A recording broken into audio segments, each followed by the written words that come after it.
video, and I swear, did you see the one that happened when I came back from Taiwan? Probably. Oh, heck, I won't curse, but I'll just tell you, I was so delusional. You should go to my YouTube and watch this, because it was quite a comical experience. But I had to do a video the moment I came home from Taiwan, and I was so jet lagged, and I was seeing like double, and I couldn't remember what we were doing, and I was like, what is happening, what am I saying? But we drew the winner for them, okay? Let them into our lives, let them into our home. We did the raffle tickets, we drew prizes. Do your prizes have to be expensive? What's the answer? No. No! Like, you could give them a shaky cup, like a shaker cup, and they'd be stoked. Or one of those camsters. You get one of those 20-minute workouts and wrap it in a bow and mail it to them. They'll be so excited, you know? Now, we're able to give away a free program.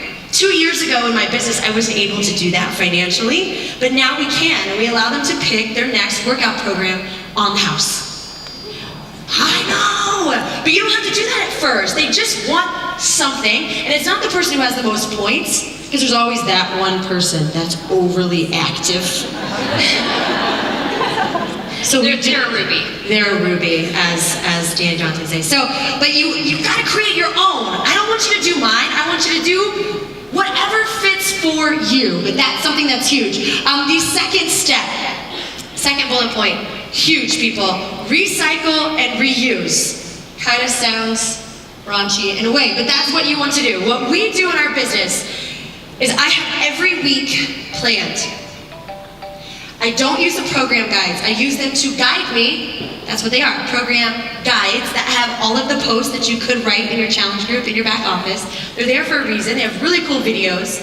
But what we do, and what I spent 3 months, I need you to listen to me. Look.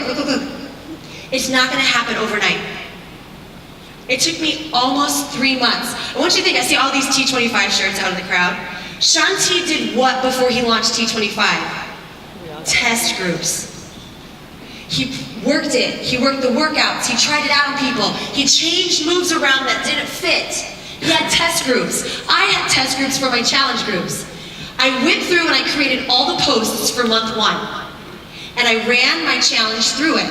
I had all of it in an Excel spreadsheet. Week 1, 2, 3, 4. I had folders, week 1, 2, 3, 4.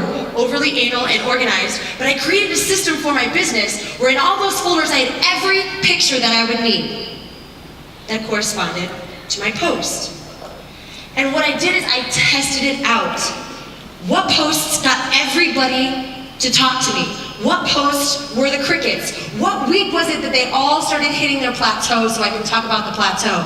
Where do I want to fit in a week about water? Where do I want to fit in a week about sleep? And I started organizing my challenge groups so that I have one Excel doc that I use every single month, and now it works like clockwork. If I have a TurboFire challenge group, I can use it. I just change out the videos to be the TurboFire videos. If it's combat, if it's insanity, we just shorten it. It's recycle and reuse, and stop recreating the wheel every challenge you have. And stop making an excuse that you don't have time. A lot of my challenges do 1 week at a time. They'll get it, they'll do their post, and whatever post they do, they'll pull it and put it into an Excel doc. If you want it to be live, use Google Drive. So it's always on the internet, so you can get to it wherever you are.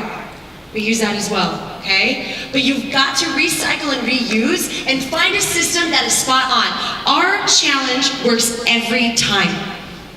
I don't have challenges that people go, Now, people fall off, right? Yes, people will fall off, that happens. But I don't have challenges that dive bomb anymore because I invested the time into creating a system that I recycle and I reuse.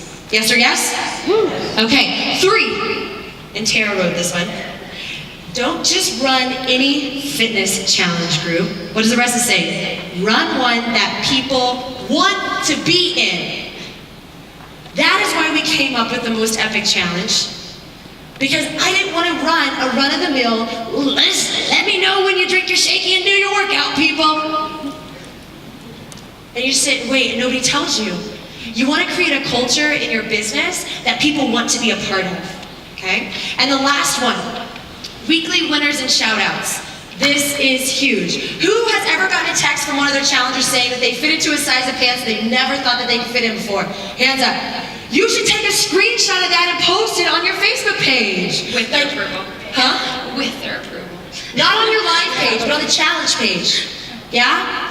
within their safety net, okay? Within their safety net. I don't ever really post unless with their approval. They give me permission to post things live on my page, okay? But I mean within, like if somebody texts you and tells you something amazing that just happened, or they take a picture of like, any nurses in here when they all bring the food, you know what I mean? They start bringing in baskets of food. I have people who like take pictures and say, I am not eating this right now. Can you please text me in 15 minutes and ask me that same question? And I'll put it on the page and I'll be like, everybody, talk to Sarah for the next hour to make sure she does not consume this food right now. And it becomes this culture that they become dependent upon, and then they feed off of it and want to give it to other people. Does that make sense? Okay, so weekly winners, that's with the Wacky Wednesdays. We always just take whatever picture that won, use Sponto, use Instafont, write winner over it, and we showcase them. But within our challenge group, I don't do too much live, other than to every once in a while spill the beans so people see what's happening within our groups. Yes, I love those tips she gives, and a lot of them I use myself, and I use them a little bit differently, but like we said in the beginning, you can do similar things, they don't have to be the same, and it doesn't make them right or wrong. So I do the same thing with the point system. I make my challengers, though, do their own points. And so if they don't have their points updated by the 7th day of every week, they don't get to go back and fill in all of their points. You just didn't get them for the week. And I pair them up with a partner, and I have them create, in the very beginning, I do ideas of gems, and I say, which one are you? Are you a ruby? Are you a pearl? Are you a sapphire? Are you an emerald? And I pair them with someone who's most like them. Because I know if you put me in a room with an emerald, I drive my coach Daniel Hogle crazy. I'm not a detailed person. We actually were arguing last night at Reinforced Cafe about that.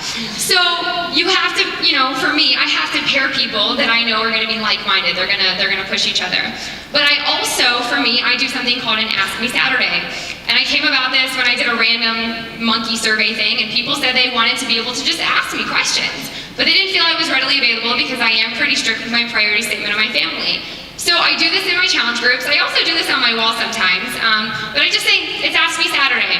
You have 20 minutes to ask me whatever you want. When I do it on my wall, I remember one time I got this random guy who had like a pink flamingo as his profile, and he was like, Tara, do you like marshmallows? I was like, why yes, I like the little ones. I mean, just random stuff.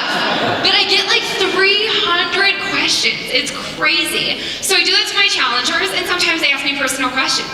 Hey Tara, have you ever struggled in your marriage? Right now my husband's like really mad at me. And then I can just share my heart with them.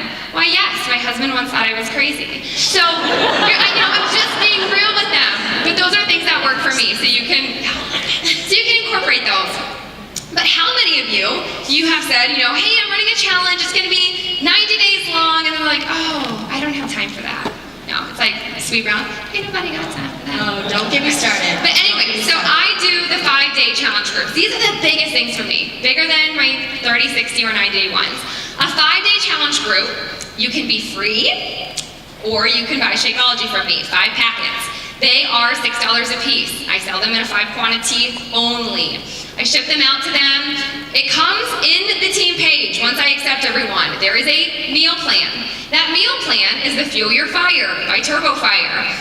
They're following this for 5 days. If they bought Shakeology, they are drinking it. If they're not, they're just doing the meal plan along with any workout they want. They don't have to own a Beachbody program. If they do, rock on, follow whatever you want. But I'm checking in with them every single day. 5 days is not a lot. You're checking in, you're seeing who's doing well. I had in my last 5-day challenge group, 50 people commit to me. I had 30 of those people purchase a Shakeology, and about 15 of them become coaches after 5 days. And it was because they'd never tried Shakeology before, but they didn't want to invest $129.95 because they didn't know if they would like Shakeology. So what I did is I paired them up with Shakeology. I paired them up with a clean eating diet. I paired them up with a workout. I put them in a group of motivated people. And then the people who got the best results, who do you think they were? People who drank Shakeology. And the people who didn't invest in Shakeology and they ate clean a little bit here and there, they're like, why did so-and-so lose 5 pounds and I lost 1? Like, what? Oh, they drank Shakeology. So it got people interested. They wanted to try Shakeology. I had a lot of people asking questions after that. I do them once a month because I do get a lot of people on them, and I do like to give people my time when they go in there.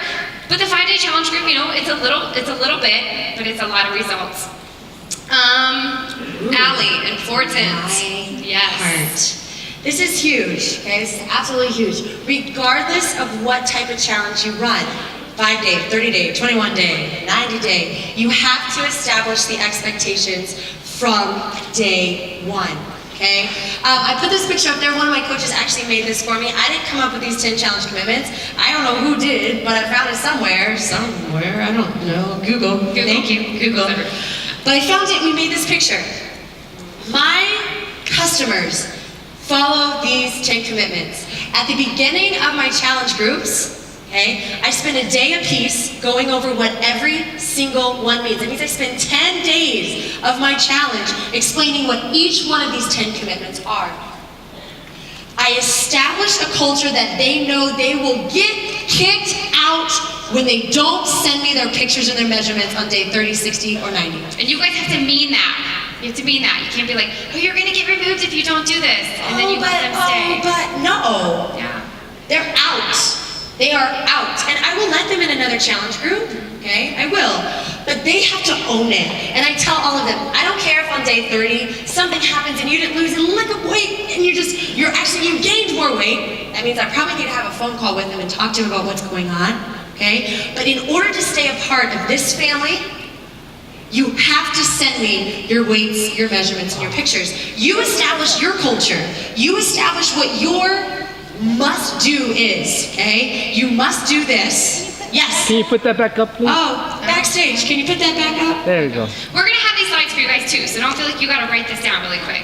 These are gonna be available for you. Yes. So, but just make sure that you guys set the standards in your group, because again, remember, you don't want it to fizzle out. You're trying to keep them engaged because you've worked so hard at creating the what brand? The you brand.